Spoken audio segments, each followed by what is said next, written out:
6 వారాలు 45 రోజులు 63 కోట్ల మంది ప్రజలు. అవును, మహాకుంభమేళా గురించి మాట్లాడుకుంటున్నాం. మహాకుంభమేళా ఆఖరి ఘట్టానికి చేరుకుంటోంది.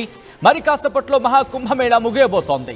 మహాఘట్టాన్ని తిలకించేందుకు కోట్లాదిగా భక్తులు అక్కడికి చేరుకున్నారు. మరి కాసేపట్లో మహాకుంభమేళా ఇటు తుది ఘట్టానికి చేరుకోబోతోంది. దానికి సంబంధించిన బిగ్ బ్రేకింగ్ న్యూస్ చూస్తున్నారు. కాసేపట్లో మహాకుంభమేళా తుది ఘట్టానికి చేరుకోబోతోంది.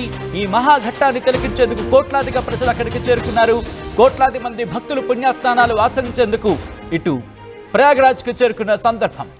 దాదాపుగా 63 కోట్ల మందికి పైగా పుణ్యస్నానాలు ఆచరించారు. కేవలం 40 కోట్ల మంది వస్తారనుకున్నారు, కానీ ఏకంగా 63 కోట్ల మంది పుణ్యస్నానాలు ఆచరించారంటే అర్థం చేసుకోవచ్చు. చివరి ఘట్టానికి భారీగా తరలి వస్తున్నారు భక్తులు.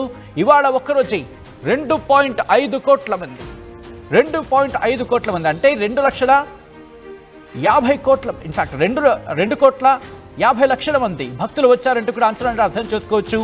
అమృత స్నానం ఆచరించేందుకు ప్రయాగ్రాజ్కి కోట్లాది మంది భక్తులు చేరుకున్నారు. ఒక్కసారి మీరు చూడొచ్చు, ఇది డ్రోన్ విజువల్స్. ఆ డ్రోన్ విజువల్స్ని మీరు చూస్తున్నారు. పూర్తిగా కిక్కిరిసిపోయిన వాతావరణం. మహా కుంభమేళా, దాంతోపాటు మహాశివరాత్రి.